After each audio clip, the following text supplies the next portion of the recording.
কিন্তু ঠিকই কোম্পানি টাকাটুকু আমরা দিতেছি, হর হর আমরা দিতেছি। দেওয়ার পরে আমরা লাকড়ি নাই, বছরে তো যাইও না, 5-7 বছরে কোন অনুষ্ঠান হলে গিয়ে লাকড়ি আনতে আমরা যাই অফিসের মধ্যে। এটাও যে তাল বাহানা করে দেয়, যেমন আমরা ভিক্ষা মাংতে যাই এর কাছে। শালার মেজাজটা কি গরমটা না হয়।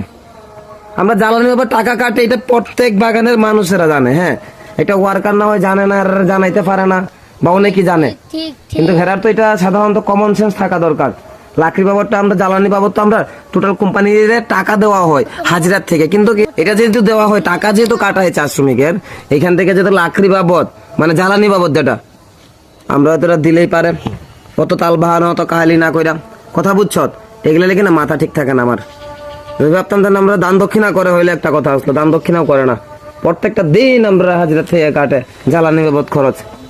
এরপরে মানুষের মন পায় না, উচিত কথা কইলে আজকালকে ঝামেলা।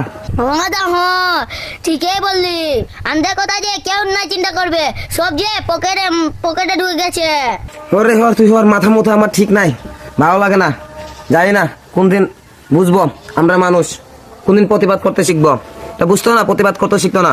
তারা যারা পাওয়ার, যারা কথা কওয়ার, এরা পকেট ভর্তি ভর্তি জিনিস পাইতেছে, লাকড়ি কো, চা পাতা কো, অমুক কো তমুক সব পাইতেছে, সমস্যা নাই। কোম্পানি আমরা মাংনাদের মতো ব্যবহার করে, কিন্তু কইলাম কপালে দুঃখ আছে, হ্যাঁ কপালে।